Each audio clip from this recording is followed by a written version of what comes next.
Gather round, friends. It's time for Officials' Tales.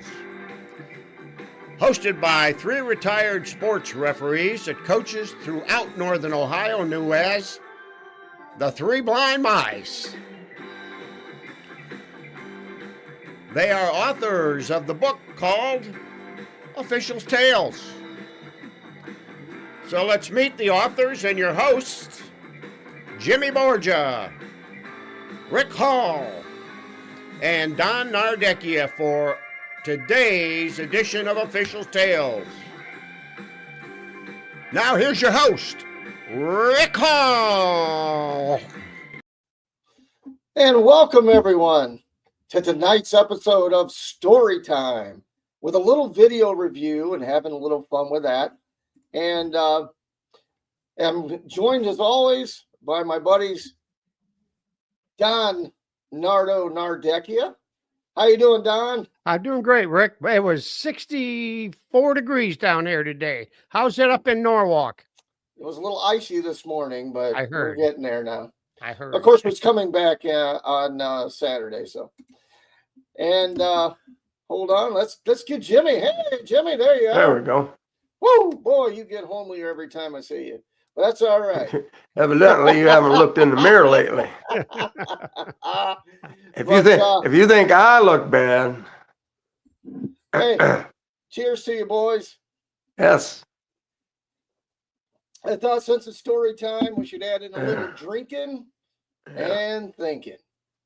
So tonight's not only stories, but we're going to give some in-depth analysis of a couple of these videos. We had some pretty interesting things happen in the last week in college basketball. And we were going to figure out, what the heck we could have done any different. So without further ado, we are going to take a peek. Hang on, fellas. Away we go. Video number one. Very heated at the tail end of this Arizona State-Arizona rivalry game. As BJ Freeman of ASU, they were getting into it with Caleb Love, and he just headbutts Caleb Love. But the thing about this situation is Love ended up getting ejected as well, which means Love played his fair share of part in this, and he had a big game. He was definitely talking a lot of trash. Arizona State's coach Bobby Hurley said that he was kind of classless the entire time talking to the Arizona State bench, so that's what could have sparked this. Like I said, you see BJ Freeman headbutting Caleb Love, but Love still gets ejected as well. And then as the time expired, when Arizona State players were going to dap up U of A players, Bobby Hurley, the coach, was pulling them away, telling them and motioning them to get off the court, and he refused to shake hands with Tommy Lloyd, the U of A coach, either. He kind of just waved him off and dismissed him, and he kind of said he didn't want this to lead to anything further. He didn't want things to escalate in the handshake line. Tommy Lloyd said there was no bad blood between this, and Bobby Hurley said that Arizona's players were classless when they were talking to the team before Freeman ended up headbutting Caleb Love, leading to his decision to not shake hands to try to avoid an escalation. All right, guys. So what do you think of that? Classless. Yeah. But which team? It's Exactly. sounds like it was burning all night, and it just wasn't addressed when it should have been addressed. And these guys are high strung, and there's a lot of trash talking that goes on during basketball games at the college level, and you just got to monitor it and know when it's getting to a tipping point. You tell the captain, tell your players.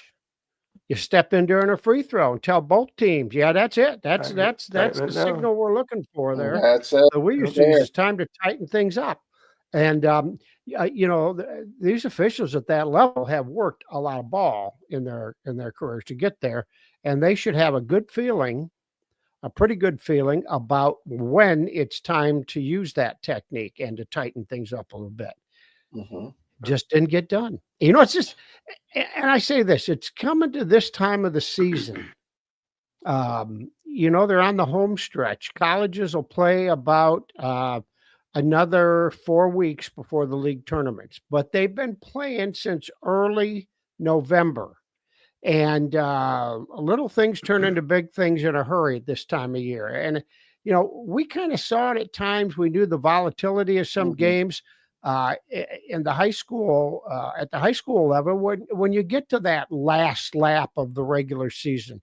And you just have to be a little bit more aware and, don't pass it off as it's nothing. Right. That's what you get when you pass it off as nothing. Jimmy, what is your opinion? I think not going through the line shaking hands was a good idea because, like I said, you had here, what was it, last year or the year before when they had Bowling Green had the women's team had going through the line and that girl hauled off and punched her by foregoing the the chance that there could be some more swinging, fighting, pushing, shoving, whatever the hell. I guess it was a good idea, but I had not seen this until Rick had showed it. And the way when we were talking about it, I thought it was in the first half. I didn't know it was towards the end of the game. No, and I will say this. Now, I know how we work, okay? Yeah. We would have addressed this in the first quarter. There would have been none of this trash crap. We'd have got up and said, hey, guys, that's enough. Actually, I can actually remember this happening to me in a basketball game once. I was at Mansfield Senior, and they were playing, I think, Lexington. And that's when they were at Pete Henry Gym. And we all know Pete Henry's a cracker box. The old Pete, So yeah. the old Pete. Yep. And, underneath the baskets, student sections, right? So during play, or even during a free throw, there was a few students yelling at players from the other team and saying shit to them and things. And I remember leaning back to the kids going, hey, if you want to stay here, knock it off. And the one kid goes, hey, that's my cousin. I'm like, oh, okay. But we put an end to it there. He quit talking. Now, as far as pulling your team off the floor, that happened to me in a baseball game. I was coaching at Lefty Grove, and we had a team that was blatantly cheating us. Actually, Billy Seitz was our umpire, and he's the one that brought it to my attention. When anytime a ball got hit out of bounds or hit foul ball, and they had somebody to go retrieve it, the other team would supply a ball. Well, come to find out, the balls they were supplying our pitchers, which I didn't know from the dugout, was T-ball balls, little tiny soft T-ball balls that they were jacking out of the park. Billy brought it to my attention. I brought it to the attention of the other coach, who happened to be the league administrator at the time, not Scott Ford, but somebody underneath them. And she pretended to tell me to shut up, and we're not cheating, and we're not doing this, and we're not doing that. And in the meantime, my kids are now talking, what the heck's going on? And she's telling them to shut the F up and all this other crap. Now we're talking, 13, 14-year-olds. And she's talking, maybe even younger, maybe 12, I don't know. And she's talking stuff to us, and I'm like, look, Billy, I said, if I'm not going to play if they're going to keep throwing in gopher balls. Oh, we're not doing that. We're all, and I'm like, you know what? And after she had used the fourth or fifth F-bomb to me and my team, I said, you know what? You got it. We're leaving. I pulled the team off the field, and we walked. And Scott Ford pulled me aside later. I mean, I remember, God rest his soul. I remember talking to him. And he said, look, you really shouldn't have done that. I said, look, if she'd have been professional and not been yelling profanities at me and my team, we'd have played. And not trying to cheat us because they couldn't beat us regularly. So I was like, you know what? I'm not listening to this. So, yeah, I actually still have the ball that they cheated with. I still have it. So all that being said, I know what he felt like. So now let's get back to video number 2. This one is the ejection. This is very interesting. Take a peek at this bad boy.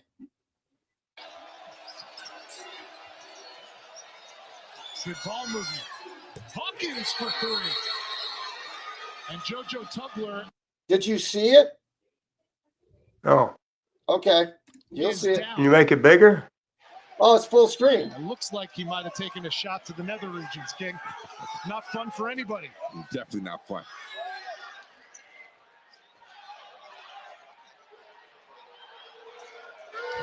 So a hot shooting start from two hot shooting teams. Let's take a look at this right here. This is where it's what you have to do. When Houston doubles, you have to be able to kick opposite. They specifically worked on that in shoot around. JT Toppin, only 6 assists in the last 8 games. Number 1 in defense, and they're one of only 2 teams in the top 10 in either of those categories. Red 15 will be assessed for flagrant 3, personal foul, and ejected. Now that is some breaking news. JT Toppin has. Now look at the time. I saw it second time. All right. Now let's listen here. From the basketball game. A flagrant 2 foul on the leading scorer and rebounder for the Red Raiders, and JT Toppin gets the gate just 4 minutes into this game. We have to take another look at this one. I disagree with that. You got to see it before that. Yeah. And JT Toppin doesn't even We realize saw it. it. Watch the guy shooting the ball. Watch his right leg as he goes up in the air to shoot. Don't look at the ball. Don't look at the I arms. think that's a horrible call. I think that's absolutely horrible. I think that's a horrible call. I do not think he intentionally stuck his leg out. I think that is a horrible call, Rich. And Grant McCaslin is livid, and understandably so. He's actually looking at an iPad to see a replay of the play that got JT. See that right leg come There up? it is.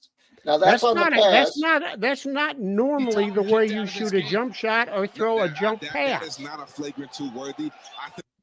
Now I will tell you that the coach also got a technical foul later, but he didn't get ejected. Now, my question to you guys, let's start with Jimmy because I started with Don last time.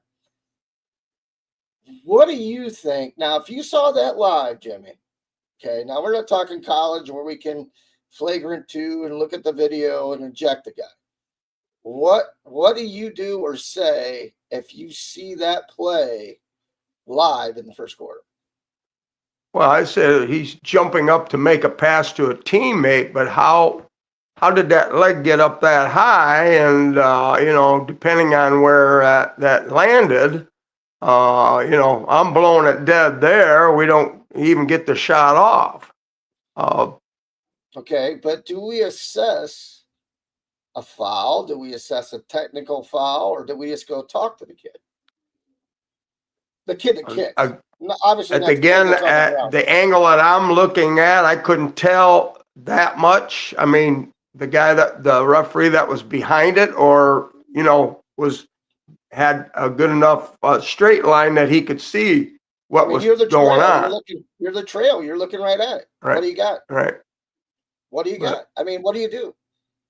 I would have called a foul, killed the ball right there, and then went from that. So we're not going to go intentional. We're not going to go technical. We're going to go, I got a foul. We call it an offensive, whatever the heck we want to call it, correct? Right. Where we're going. All right, Don, what do you got? Well, the way he jumped,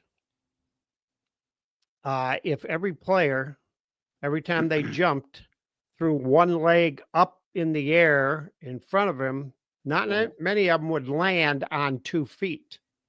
No. Right. That's a voluntary action, which means the person that jumped made himself do that. And it's not an involuntary, which when you jump up, the involuntary action is to allow yourself to land on 2 feet, not once you've gotten in the air. And the fact that it was delivered right squarely between the legs tells me that was a voluntary act. Why? What had happened before that? I'd like to know. Yeah, we don't know. Not that it would make much difference here, but I think what the official, from what I could see, and it looked like he wasn't starting to go up to shoot. I think when those two defenders doubled him, maybe he was thinking about a shot, but when those two defenders doubled him, he made the long pass across the top of the key to his teammate, and then the leg came up. And so, I cannot argue with what the official called. I mean, you let that go at that time, and you've got commando basketball the rest of the night. Okay, so that's exactly where I was going to go.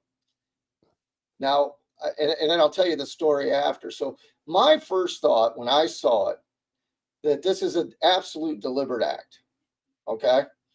So and my thing is if I see a guy throw a pass, kick a guy in the pills, with a front kick, which is what we're talking about here, I do kill it, Jimmy. I do. Okay. Yeah. I kill it and I tee the kid. Okay. Because that's an unsportsmanlike act. Now we're talking high school. We can't review it flagrant. That's absolutely an unsportsmanlike act. Okay. 2 shots in the ball. All right. Mm-hmm. Now let me go back and tell you the story. All right. You, me, and Don were working at St. Joe's against Cary. Okay. Cary had a player that on defense, every time he would close out, he would jab at the kid's belly. Okay. Jab.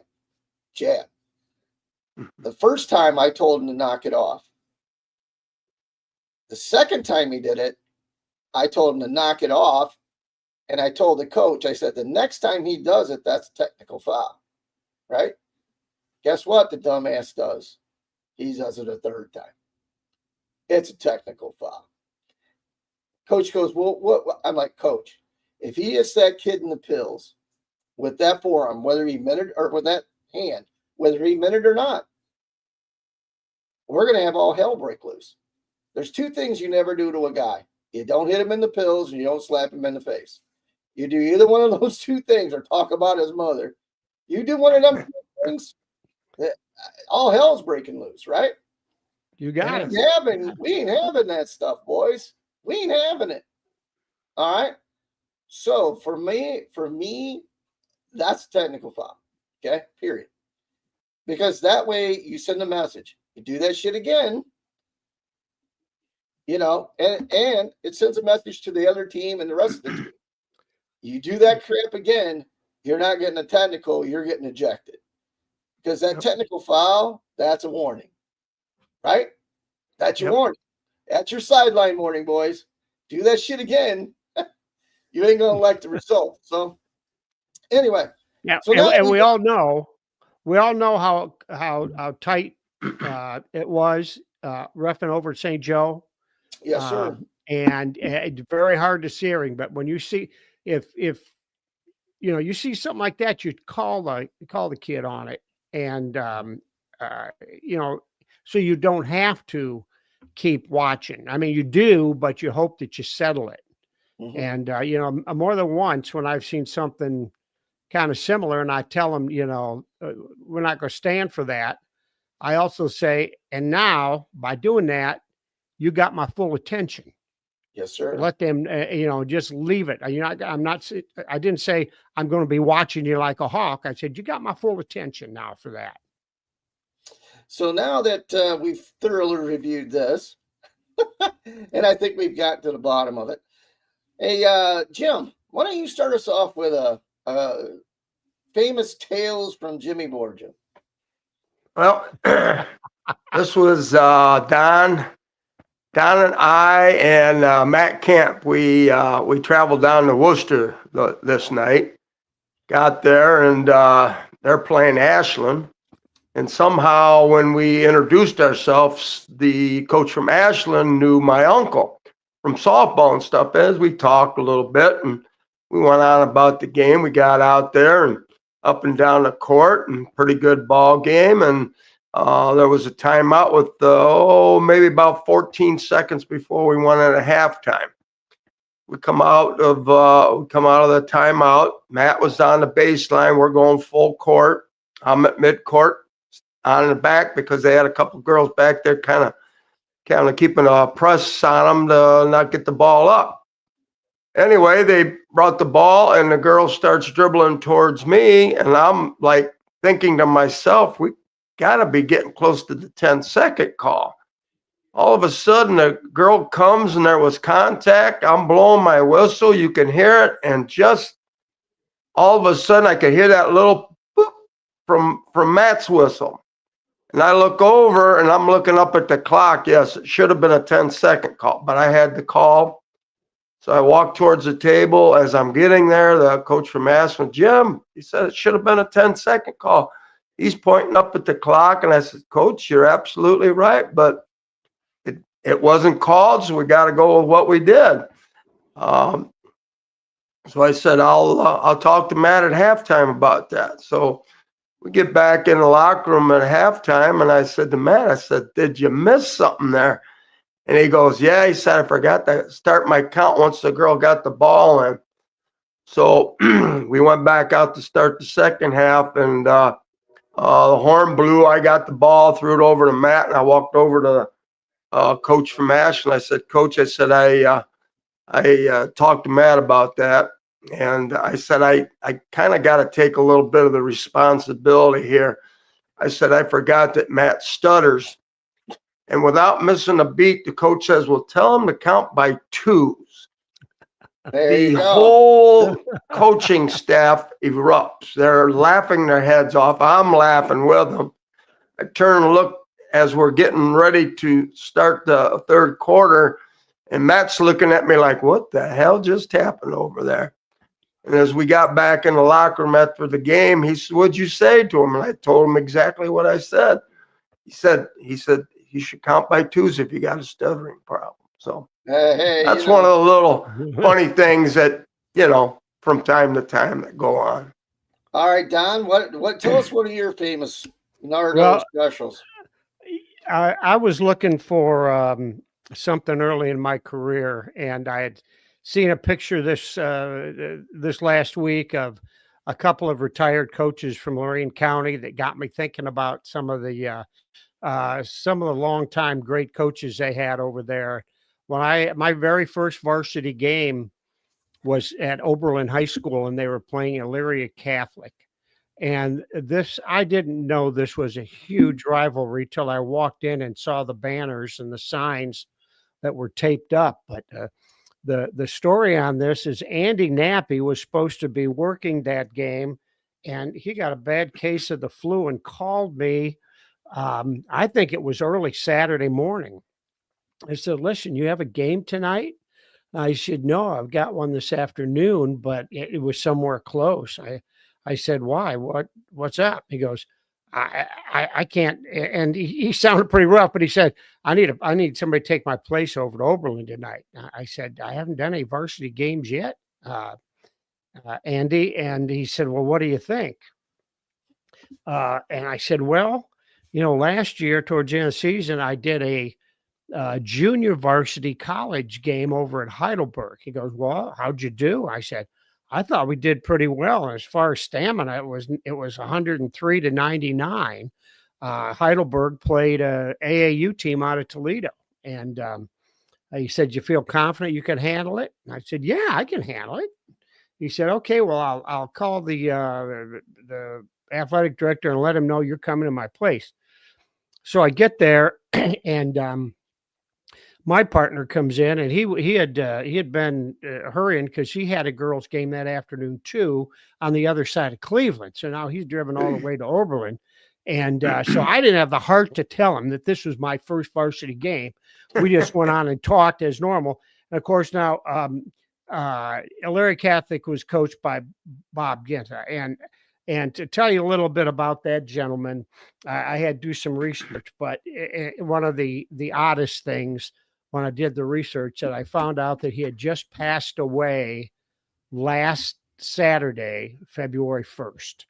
Bob was 94 years old. And I looked at where he started and whatnot. After military service in 1958, he became the head coach at Wapakoneta St. Joe, no longer a high school there, Wapak. Was there for 5 years. Then he moved to Salina Immaculate Conception, and there's no high school at Salina IC anymore. 3 years there, and then he went to Elyria Catholic.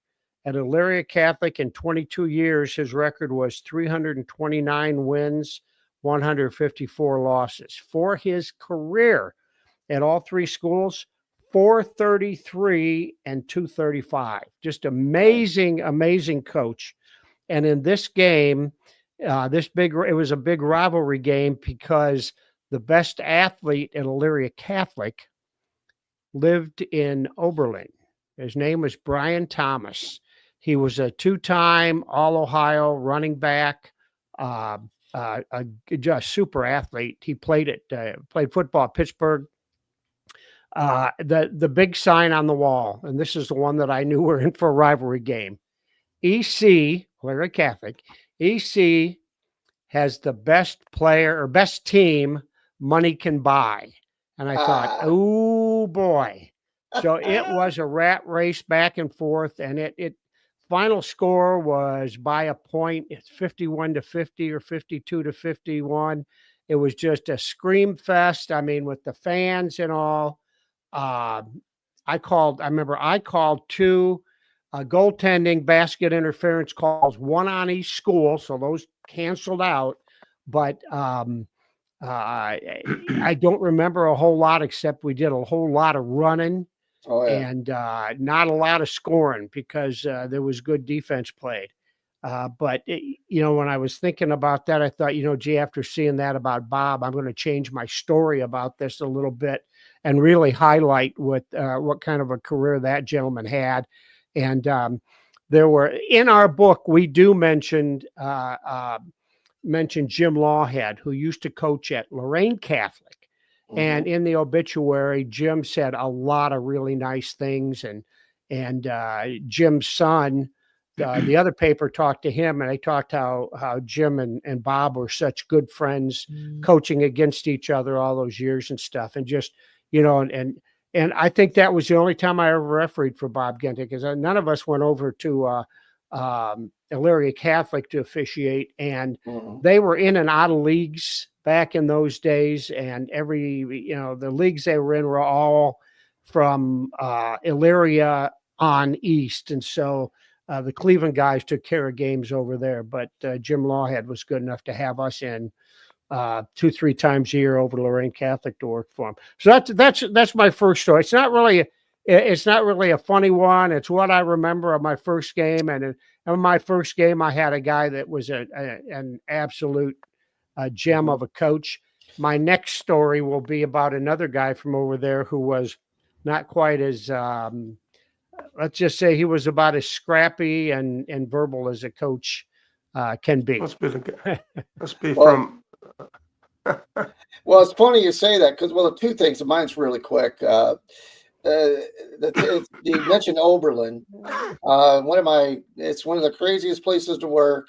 They dress you in an old locker room with a shower that hasn't been cleaned since Abraham Lincoln, I think. A lot of water rust up on that shower head. But that is one of the that is the one and only place that I was working a 2-man game. I was under the basket where a kid had dunked it and shattered the backboard, and it rained on my head. We obviously had to suspend the game because, but not a school like that. They don't carry that. They don't keep an extra backboard. No. It's not like the NBA. It was the craziest damn thing. Awesome. But I actually didn't know what happened. It just sounded like crack, boom, it was just like a boom. And it just rained these little shards of glass on you. It was crazy. But yeah, I got the hell out of there. But my quick story is me and Don are in first of all, let me set it up. This little quick story is not only for the newlyweds, especially the men, but for all us guys that have been in the war for quite a few years. Okay. So Don and I are in the locker room, and we're working with this young official. Just got married. He's probably been married 6 months, maybe. And we're talking to him, asking him how it's going. And, he's like, oh, yeah, everything's great. She listens to everything I tell her. And I'm going to do this. And my trophies are going to go over there. And I'm going to go over there. And I remember looking at Don going, this bastard don't know what the hell's going to happen. I'm like, his shit's not, if he'll be lucky if his shit ends up in the garage. It most likely he's going to end up in the junk or in a rummage sale, one or the other, or maybe both. I'm just sitting there going, this guy's got no clue. I'm like, if he thinks, I said, first of all, if you think as a man, you're the boss of that house, you're stupid. Yeah. you're just stupid, because you're not going to win every war. No way. And they keep a checklist, right, Don? They remember everything we've ever done, and they throw that shit right back in our face. So let me tell you, boys, from a guy that's had 34 years of hash marks, better find out who the boss is quick, because it ain't you.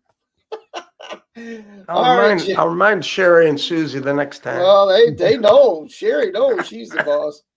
All right, Jim. Let's tell us go ahead, Don. What you got? I noticed we got a couple people listening live to us. This being broadcast live Thursday night on YouTube, and so if those two guys want to give us a shout out or let us know where they're listening from, or they got a question, or they want to make a comment about Jim's pizza sauce or anything like that, go ahead and you can do that on the website there, somewhere underneath where you're watching us. Yep. There's a spot there that you can chat with us. So, or if you're wondering if Jimmy has a Brillo pad on his head, or if that's actually his hair. See, this is actually my hair. See where Rick's got his hat on. So, well, Don, I don't know if he's bought a toupee, because that looks like a whole lot of hair on top of his head. So what do you got, Jimmy? Tell us a story, Jimmy. But Don, but Rick's got that ball cap on, so we don't want to see the shining light. Hey, I got to do what I got to do, brother. Tell us your story quick, big guy. Well, you shoot right back at me so fast. I'm trying to think. Uh-oh. I thought I saw smoke coming out of your ears. Yeah, there was. I didn't anticipate coming back so quick. I'll give you a second or two to think of one here. I saw this on TV a week and a half ago. Everybody knows TV Ted Valentine. And there were time back in the 80s, 90s. He was doing a lot of games in the Big Ten. And at one time I heard he lived down in Westerville, but I've seen him 2 or 3 times a year down at Clemson and ACC games. He works a lot of those. And, the people down at Clemson, they know him as TV Ted, and colorful, controversial, but you always see him on a lot of big games. Oh, and when I saw this time, he had a play that he made a call on near sideline, and what he called a foul on the defender, that was his sideline, and his coach was right there. I mean, all 3 of them were right together in that very enclosed little group. So he just quick flashed the number to the scorer's table, and all of a sudden the player and the coach both kind of jumped him to want to argue or ask what had happened. He gave him the stop sign, and he turned and walked quickly down to the end line, and still with his back to these guys, just crossed his arms like this, staring into the crowd, just like, I'm not talking to you. Good night. And gone he was. It was like, man, oh man. I mean, nothing more than the stop sign. And you can't hear what they said, but they did both jump him at once, wanting to know what the call was about. And he just turned and walked. I thought it was funny. I also thought if many other people besides Ted would do that, they'd probably catch hell from the supervisor about that. I'm sure, because those games are all on TV, and somebody does something that looks to be, I'm bigger than the game. I don't have to tell you anything. That they frown on that stuff. I was looking up a little bit about TV Ted and putting it into the Google search. right where it says after his name, it said known as TV Ted. Oh yeah, for sure. Yeah, I've seen- it's not the first time he did that. There Mhm. is video of him back, I don't know, early 2000s doing the same thing. So I don't know if he does this once a year or it's been that long that he did it, but it's not the first time. And after reading that, I did get a little chuckle out of it. So Jimmy, you can Google it and you can see it. So now you got a story.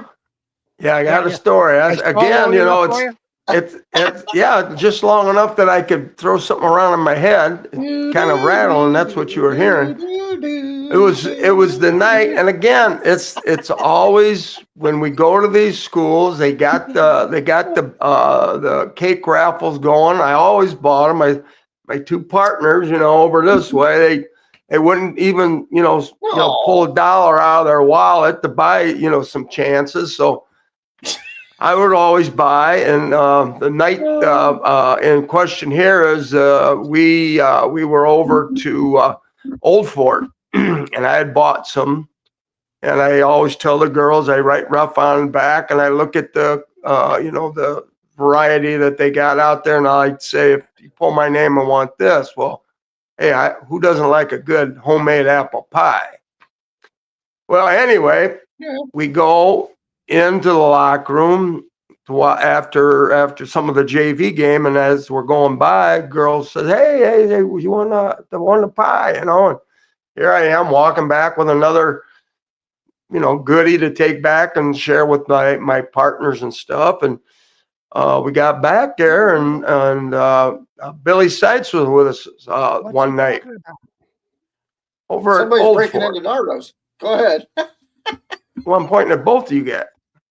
No, I think somebody's breaking into Nardos' house. I'm just trying to ask Rick something without being louder over you. Go ahead. But as we're getting into the locker room at the end of the game, I want to share with my two buddies, and we didn't have a knife or a fork or anything, but the place where I was working happened to be where Rick got me into. He got like a place where you send the hotel and motel supplies. So I reached in there and individually wrapped cups, and I took the cup, scooped it into the pie, hand one to Don, come back, got another one, scooped it up, gave one to Billy, come back in, scooped one up, and had one for myself. And there you go. I mean, I don't know how many more goodies we would have had if these two guys wouldn't be so damn cheap. I mean, it's only $1, $1. It's us, John. It's us, Hold Don. on. It's always us. $1. Always us, Don. $1. But anyway, Don, you got one more, and then I'm gonna tell a joke, and or not a joke. I'm gonna tell a story. Not a joke. Yeah. Okay, Well, that's true. This is I said two guys that were legends over in Lorain County and didn't make the book. It was Bob Walsh, who coached his entire career in Lorain County at 4 different schools. He started in the Clearview school system as, I think, a junior high, and then a JV coach and a varsity coach in '66. And in 1974, his team won the Class AA, or the Class AA state championship. In his years at Clearview, he ended up with a 241 wins, 104 loss record. After leaving Clearview, he went to Oberlin in 1982, and took him 4 years to put together another state championship run. This also in Class AA.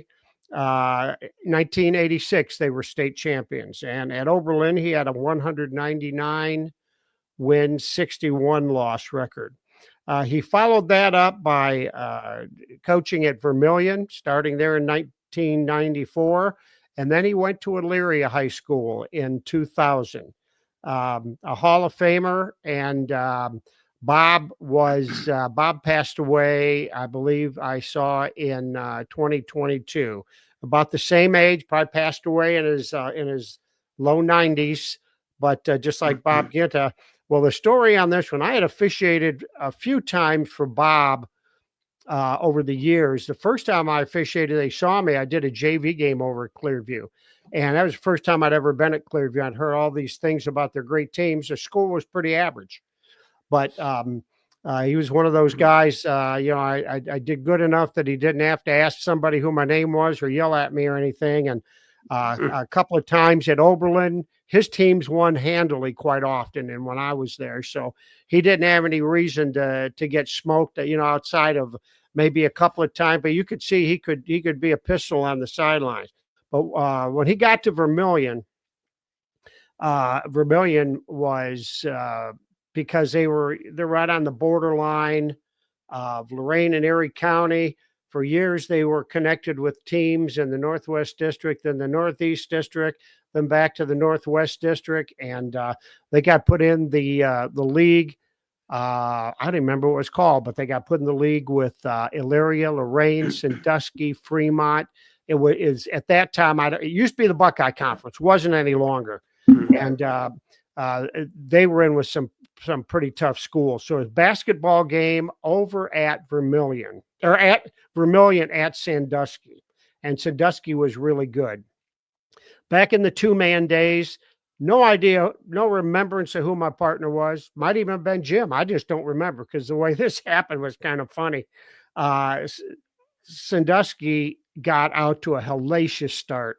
It looked like they're going to run them right out of the county in the first quarter. And as the first quarter came to the end, the score was probably like 26-6 or 26-8 or something.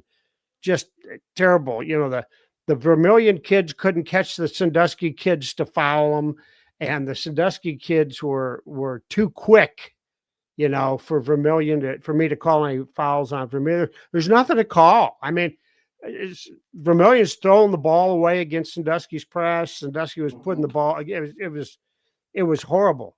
And I was over by a scorer's table at the gap between the periods, and all of a sudden here he comes, and he's just spitting and yelling and pointing at me. And I looked at him and I gave him the stop sign, and I said, "Listen, coach, I can't do anything to stop them from scoring." And at that time, his assistant coach came and put him in a bear hug. And I went all day trying to figure out what the guy's name was because I had officiated for him. He was at Western Reserve. Ed Dolinar was the guy, and he was an assistant for Ed at for Bob at Oberlin and Vermilion. And in between there somewhere is when he was the head coach at Western Reserve for a while. And he had a couple pretty good teams out there. And we probably went out there to do scrimmage for him at the beginning, before the season, a game or two somewhere, maybe one there, one on the road. And I know he really liked me because we had talked after games sometimes. And so he came around and he grabbed him and right away turned him away from me and talked to him. And all of a sudden, Walsh walks right back to the huddle and starts talking to his kids. And they came out and ended up playing much better. The score didn't continue to spread. That 22 to 25 point advantage there, whatever it was at the first quarter, it stayed right in that zone. John Schlesman, who coached Sandusky, subbed often. I mean, he just moved players in and out the whole time. One thing he did, it kept players fresh for his team, but got a lot of players on the floor. And actually, from that point on, the Vermilion kids played much better. I think they were just shocked over the speed and quickness of the Sandusky kids. But had not Ed Dolinar come up and grabbed him and turned him away, that could have gotten pretty funny between he and I, because the last thing I was going to do is give him a break and tee him and throw him or anything, because when a coach gets that frustrated, I'm not going to let him off the hook. And there's one situation in the book about that. In a game I had at St. Wendland many years ago. I couldn't think of Ed Dolinar's name yesterday when I was writing down some notes about this, and I thought there's one guy who will know. Our buddy Rob Polinsky, over at WEOL in Elyria, has a great mind for anything sports. Batting average of somebody back in 1999 for the Indians, or who played here for the Browns, all that. He's got a great mind. So I was in the midst of jotting him a quick text message. I said, I'm looking for a name. Would have been Bob Walsh's assistant coach at Oberlin and Vermilion, and coached out at Western in the middle of that time. And as I'm thinking, as I was starting to write that, I'm thinking Ed's the first name. I lost on the last name. I got halfway through that text, and all of a sudden Dolinar comes to me. But I finished it and I said, would it be Ed Dolinar? And he goes, yeah, he is still an assistant coach at Firelands High School. He says, he's one of those basketball lifers that just hangs around schools and, just likes to be around the kids, like to coach. And so got a chance to check in with Rob, confirm the name. And I just remember Phil Joseph from Bucyrus is another one of those guys that was a basketball lifer, all at Bucyrus. I think Jimmy and I, our first Northern Ohio League varsity game was at Bucyrus, and Phil was the head coach at Bucyrus, and he just passed away within the last 10 days too. Yeah. And my guess is he was spending this winter on the basketball court like he always has. A great guy, and as much as some people move around in the coaching industry, you really got to respect a guy that picks a community and spends so much time with the kids there. So that's a Bob Walsh story, Ed Dolinar included, and a salute to Phil Joseph for a life well lived in coaching. Yeah, and as we're getting ready to close here before we do our ad spot, not Junior Mints, Jimmy. What I wanted to say, a couple things. First of all, I wanted to say how blessed I really am in life, and blessed to have partners like you guys and to write the book. God had his hand on all that stuff because, boy, he couldn't have picked three goofier guys to write a book. But, and we did it, and it actually makes sense. So, but this is to tell you guys, God is good and God is in everybody's life. Pray for the people. Pray to make sure your life is good. And if you're blessed, be a blessing. And by saying that, this Sunday is Super Bowl Sunday. Everybody knows that. I'm wearing one of my art rings, that I work on. That's what I do. I don't know if anybody knows that. The reason I'm wearing this is to go back to tell you that this is a blessing and how this ring particularly came about. Now, I don't know. I'm pretty sure these guys know the story. But the story is, back when I was working with a print industry company, I was flying out of Atlanta, Georgia, and I was flying on Southwest back when you were loaded by a letter card. How you got there is how you got loaded, A, B, C, D. I got there 4 hours before the flight because the meeting got over and they left me off and I had nothing else to do. I'm sitting there waiting for the plane. And people watching, which is all we had to do because we didn't have these fancy cell phones. All of a sudden, I see this well-dressed older man come into the terminal area where I'm sitting, and he's got an NFL briefcase. Literally, it looks like an NFL football. And he's talking to everybody on the other side, and I'm reading my USA Today going, yeah, okay, whatever. I'm just thinking he's some old guy, maybe a scout or something. Not paying attention. So we get boarded. I always like the seat by the window, so I go in and sit by the window. Come to find out, this elderly gentleman comes in and sits next to me. And he said, and people are talking to him as they're going by, and I'm here reading my paper. I don't talk to people on the plane. I'm sure a lot of you folks are the same way, especially when you're by yourself. So we get ready. We start taxiing, and he breaks open up his briefcase. It's got some Tennessee Titans stuff on it. And, and I'm thinking, he's a scout for the Titans. That's cool. So as we take off and they begin beverage service, they stop, and go by. And, the stewardess is talking to him. And I'm thinking, I got to find out who this guy is. Because everybody on this freaking plane knows who he is but me. So we're talking, and I'm looking over, and I'm like, sir, I don't like talking to people or bothering them on a plane. But apparently everybody on this plane knows you but me. And he goes, oh. He goes, well, who do you think I am? I'm like, fuck. I'm like, okay. Well, you kind of look like Pete Rozelle, who, if you don't know, used to be the football commissioner. And he goes, oh, no, I'm way better looking. And as he makes this big gesture, I see this giant ring on his finger. He goes, no, son, I'm Bart Starr. And I'm like, Bart Starr? He goes, yeah. And I'm like, he goes, I said, holy smokes. And as the stewardess goes back by me, he goes, wait a minute. He goes, you want a beer? I'm like, yeah, I love a beer.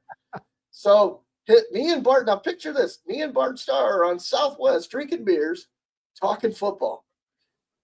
And he talks about the ice bowl, and he tells me that he couldn't feel his nuts for 2 days after. And, I'm like, well, yeah, that adds up. It's like -40, and we're talking football and how much of an asshole Lombardi was, and all this stuff. So fast forward, I'm getting into the ring business, and we're just newbies. Nobody knows us. Nobody cares. So the Packers end up winning the Super Bowl. But we send our artwork in. Don't hear anything. Not a word. So I'm thinking, we're new guys. Nobody cares. 2 weeks later, I get a call from the Green Bay Packers. I pick up the phone. And I said, yeah. He goes, is this Rick Hall? And I said, yep. He goes, this is Bart Starr. Do you remember me? And I said, yeah, I do. He goes, I remember you. And he goes, I saw your guys' artwork. He goes, would you like to do the rings for us? And here it is, right on my finger. So to tell you that God's got a plan for your life and God is good, that's the absolute truth. I mean, how does those two things marry up? How do I sit next to a football legend on a plane where it's a random seating and we sit and drink beers like you're drinking beers with your dad talking football? Did you buy him one?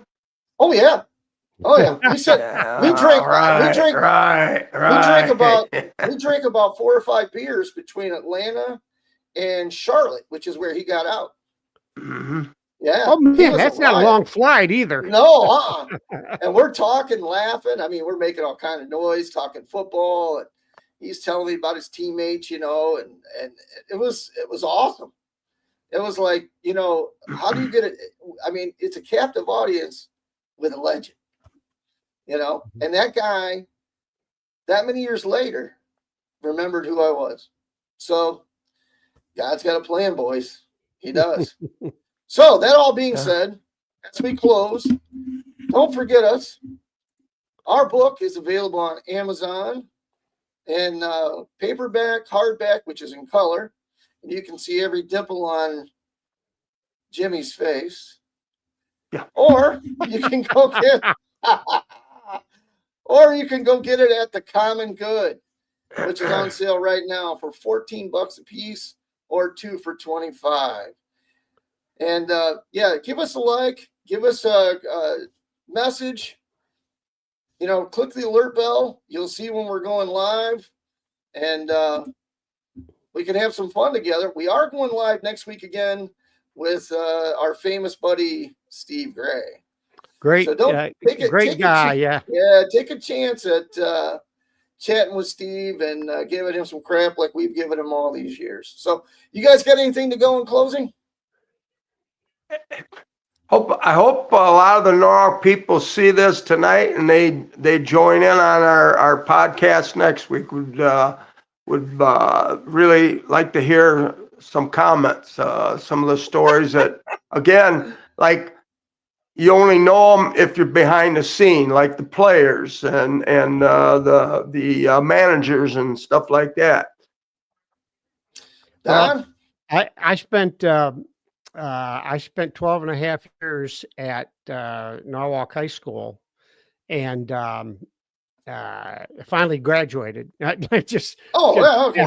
After I retired, I worked at Norwalk High School for 12 and a half years, and Steve was an absolute blast to be around. Yeah. He's got such a great sense of humor. He's been fortunate to have a lot of nice athletes play for him at his 4 stops, and he had a great situation in Norwalk with some young kids that were very well schooled, and he did a great job bringing those kids along just right.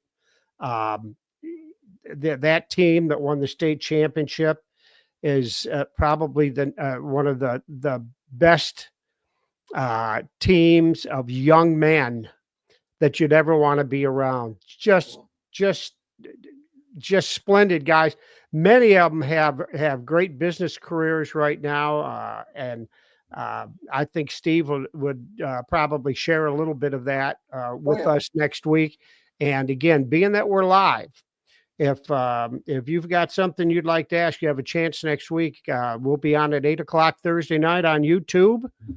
Just go to Officials Tales, and the live feed will be in there. There's some of our old shows are on there, but the live feed, you can tell right away. It's got a red bar on it. If you're looking at it now live, you can see there's a red bar on the video there, so you know that it's live. And you can do a chat with Rick. We're gonna have him test himself to see if he can do about 4 things at one time without blowing up the screen. We're going to try like hell, I'll tell you that. Well, thanks again for joining us, and we'll see you next week. Have a great week. Adios. Good night. Stay warm.